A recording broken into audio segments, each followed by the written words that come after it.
Yo, have you ever received a no from God? Like anybody who has received a no from God knows that that's one of the hardest things you can receive. It's like it's heartbreaking, right? Am I right? Like, am I wrong? I received a no from God in the year 2019, and that no shook me to my core. Like, especially because I was praying for something that I felt God should honor. I was praying for something that was biblical, but God said no. And I'm telling you, it took me out the game for at least a good 2 years. Like, I gave it my all. I fasted for an entire year, January to December. I ain't fast from food, no. But I went on a different fast every single month that year in the year 2019. And within that year, I started praying for my marriage. And I'm just like, surely God is going to honor this request. He's going to honor the request for my marriage to be reconciled. And lo and behold, God said, I got better. I pray to God it was better. I'm not remarried or anything. Not yet. But God said no. And let me just tell you about how that really affected me. And so, hey, my name is Andrea and welcome to my channel. On this channel, I'm just talking a lot of faith, personal development, and growth. And I just want to share about a time where I had to experience the hardest no that I received from God and where I stand with that right now. So in the year 2019, I really wanted to heal from something. I had experienced sexual trauma, sexual abuse as a child, and that abuse happened within my immediate family. And because I knew I wanted to face that and finally just seek therapy and heal from it and just kind of talk to my family members, my brothers, sisters, mom, dad, just about what happened for the first time, because this is something that has been swept under the rug my entire life. But I was ready to face it. And because I knew it was going to shake up the family, I'm just like, I'm going to fast. And I'm going to fast for a year. And I was journaling in that time. And when I was journaling, different things start coming to my mind. Like, oh, I can do a Daniel fast this month. Oh, I can do a social media fast that month. I can do an intermittent fast. I can do a water fast. I can fast from weave. I can fast from makeup. And I wrote all of these things down in the order that I wrote them down is in the order that I did those fasts. And I started in January. And so because I was doing a different fast every month and I knew it was going to come to a point where I addressed some things to my family members and it could like shake up my family. I actually asked my family to join me on this fast. I didn't ask them to do the entire month with me. I asked them to basically fast for the first 7 days of each month. And we started off strong. Some families kind of fell, well, some family members kind of fell off, but for the most part, we started off strong, and some of us ended out strong. And I believe those are the family members I still rock with. But anyhow, so I did address those things with the family, but during that year, once May hit, I started the fast in January, but once May hit, I was sitting in church listening to a sermon, and my pastor was preaching on family, preaching on marriage, and I just felt a strong conviction in my heart. And the conviction was just like, pray for your husband. That's it. That's all I got. Pray for your husband. And I journaled on it, prayed about that conviction. And I have been journaling for some years, so I have some old journals, right? And so when I did take that home to my personal time with God and was praying and talking about it, like, pray for him, like, why? I went and was led to like look back at an old journal, and I read an old journal of mine. That journal said that, well, I was journaling and I was praying and asking God to reconcile my marriage and for my family to be, just a united front, right? And to just do it in Jesus' name. And so praying about the fact that I got a conviction to pray for my husband and then coming across that journal within the same day, I'm just like, oh, well, God's going to do it. God's going to save my husband, because that was the biggest issue at the time while we weren't together. He became a non-believer and I became a believer within our marriage. And so I'm like, oh, well, God's going to make him a believer. I'm going to pray for him then. And so what was interesting about this though, I hated his guts. I hated that man. Hated him with a passion. You hear me? I hated him. And so for me to experience a conviction that says pray for him, all of a sudden I'm like, oh, that's my man, that's my husband. So now it's like he came from me just like being disgusted with him and despising him one day to, it's okay, sweetheart, I know we're gonna be together, you know, the next day. And so I prayed for him from May all the way throughout the rest of that end of the year. And it's like the more I prayed for that man, the worse our relationship got, the worse things got between us. We were already separated at the time, but he ended up meeting a girl. It just got so bad to the point he put his hands on me 2 times. And so by the time that second time happened, which was the worst of both the times, it became clear to me that God is just like, no, I'm praying for our marriage to be reconciled. And God is just like, nah. So that hurt me to the core. It hurt me so bad. Hindsight 2020, I can say that praying for him has gotten rid of the hate I had for that man in my heart.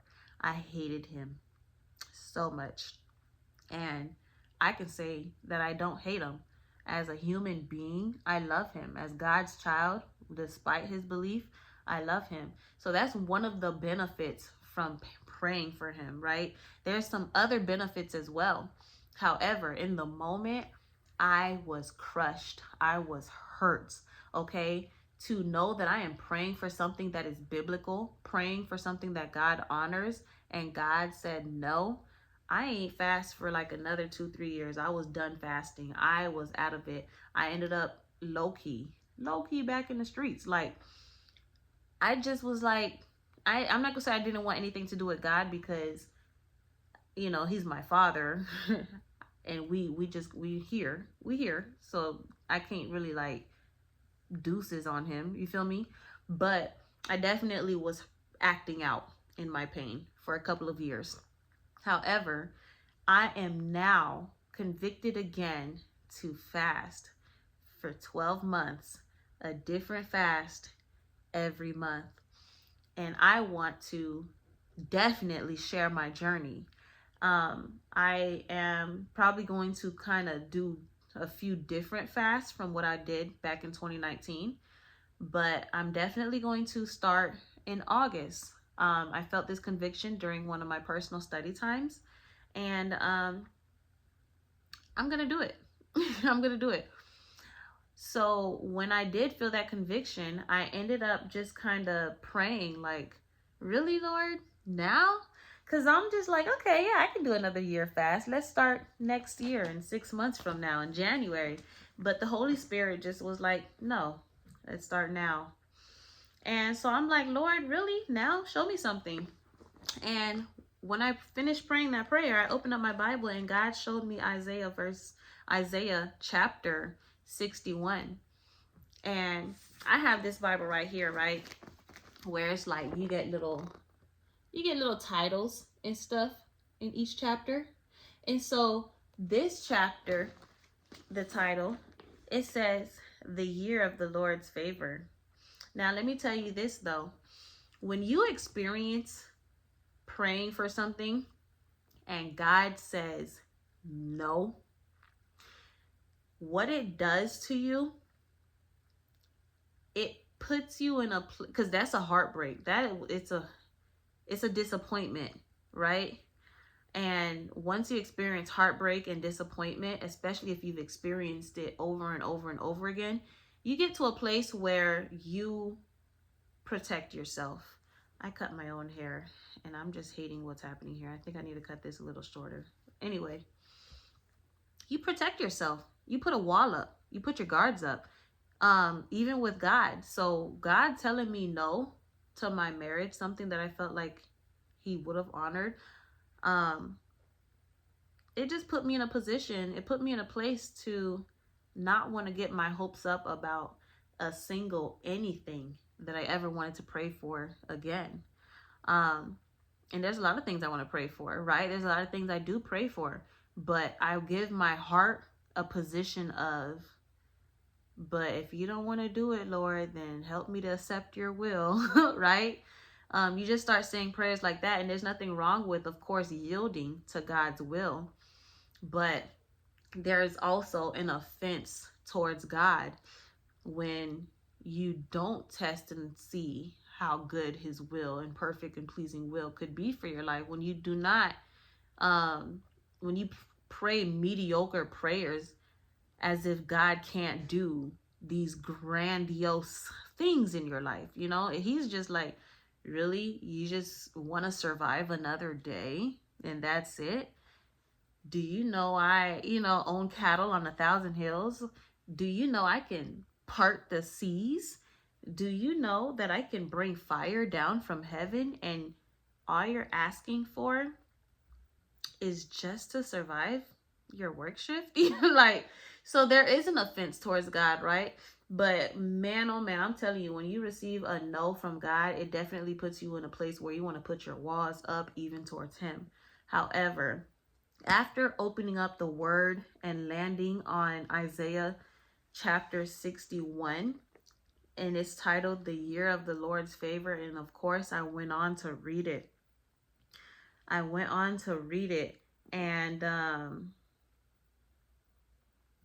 I want to test and see. Not test, I want to taste and see. I do. It's a little scary for me. I want to come on here and I want to share. I just want to share. Like, I'm starting this in a few days and I want to share. I want to document what this next year's fast will be. There's things that I want to do and I'm going to say them here. I do believe that there's certain things you should keep to yourself, but at the same time, I'm going to put this out in the universe. I'm a hairstylist, I'm a braider, and I share that on my page. But I do not want to be in the hair braiding business. I want to be a part of it, but I'm tired of putting my time out there for money. I want my time and I want my money, and I want more money than what I'm doing when I'm sitting here for 8 hours doing these boho knotless braids, right? And so I would love to be able to own a suite. I would love to be able to rent out chairs, to rent out even spaces, right? I would love to be able to sell products. I want to do all of those things, right? And so I would love to be able to fast and put my faith back in God in a way where I'm not thinking about the past and how I've been let down before in the past, how I've been disappointed in the past. I want to put all of my faith back in God, and I want to taste and see. If you want to taste and see with me, I'm going to come back on here in another video and I'm going to share with you this first fast that I'm going to go on for the month of August in 2027. I'm going to do the Daniel fast, and that is me going to only eat fruits, vegetables, nuts, and grain for the entire 30 days of August. And so I did share in a couple videos ago, because I'm somebody who is low iron and I have fibroids and I have low energy because of all the bleeding I've been doing. I've been bleeding consistently until just like a couple weeks ago, right? And because of that, my body just started telling myself that I need to start eating beef so that I can get iron more quicker, because my iron infusions weren't working fast enough. So I just got put onto beef, y'all. I've been eating beef almost every single day. But I'm going to sacrifice that. I'm going to go on this first month fast, and I'm going to do this Daniel fast. And then the month after that, I'm not exactly sure which one is going after the Daniel fast, but there's going to be like an intermittent fast. There's going to be like a vanity fast where I'm not going to wear makeup or weave. Makeup or weave, y'all. My girls who know. Some of y'all are blessed and can do that. But others of us, we can make that an idol. We can make that, in a position where it's like, I ain't going nowhere if my hair not done, right? So there's definitely different fasts that's going to bring me to a low place, to humble me, to just come humbly to God, to the throne of God. And that'll make my prayers for me, at least on my behalf, a little bit more pure, okay? Because I'm coming from a place of lowliness. I'm humbling myself before the Lord. God already knows the prayers that I'm going to pray when that time comes. But it's for me to recognize so that when God does it, I know, right? And that's what fasting does. It does nothing for God. If God wants to do something for us, he doesn't need us to fast in order for him to do it. He's God. Fasting does nothing for him, but everything for us.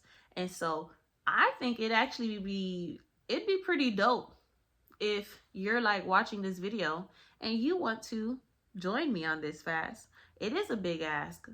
365 days? Trust me, I know. I've done it before though. And even though that was the year that I've received my hardest no from God, again, it is also the year where I've gained hindsight 2020, so much understanding. I had so much hate in my heart, but praying for the person I had hate for every single day, I didn't let, from when I started fasting, I started fasting the whole year, but when I started praying for my marriage in May, all the way throughout the rest of the year, I didn't let 24 hours go by without saying a prayer for this person. And I was able to remove all that hate in my heart for him. And so that's just one of the biggest things. It has done a lot more to me, because for me to commit to prayer for somebody every single day, I can honestly say I have not done that for myself. I prayed for that marriage because what I wanted, I idolized it. I wanted the title. I wanted the status. And so it became an idol to me. But just for myself, like my own well-being, I haven't done that, where I decided to dedicate every single day of prayer for over 6 months. What was it like? It was such a long time. But even just fasting alone, And so if I could do that for him or for the marriage, imagine what could change or be different if I decided to do that for my health, if I decided to do that for my business, if I decided to do that for my friends, my family, if I decided to intercede for somebody else that I love, like imagine what could happen. And so that's what this year of fasting is going to be for me. And if you want to see, because I can't say fasting, it shakes up the spiritual realm. It shakes it up. So it's like you got to be real ready. You got to be ready, because the enemy hates to see us leaning on God in that way. And so, yeah, he going to show up. He going to show up with all his tactics. Okay? All the tactics. And so I say this because I would love to invite any and everyone who wants to fast, but it really is an invitation for the person who's ready, who knows what can come with prayer and fasting, because it's not easy. It's not. However, I'm not gonna say I do love it, yes, but more than anything, I know I need it. And so I know I'm not the only person who needs it. Somebody who knows that they want to wake up and choose God every day, but you've come from so much pain and heartache to the point it's hard to choose God every day. And so people like that, all we got for real is really fasting, sacrificing on a regular. Okay, so subscribe to my channel, join me on this journey. I'm going to be starting in just a few days. Okay, so, and also let me know if you are going to join me on this journey. Comment below and let me know if you're going to be there with me. If not, you can continue to just like my videos, subscribe to my channel, and watch me on this journey. Pray for me, y'all. Pray for me, church, because I'm going to need it. I enjoy community, and so I welcome you to this space. Again, my name is Andrea, and I will catch you all next time.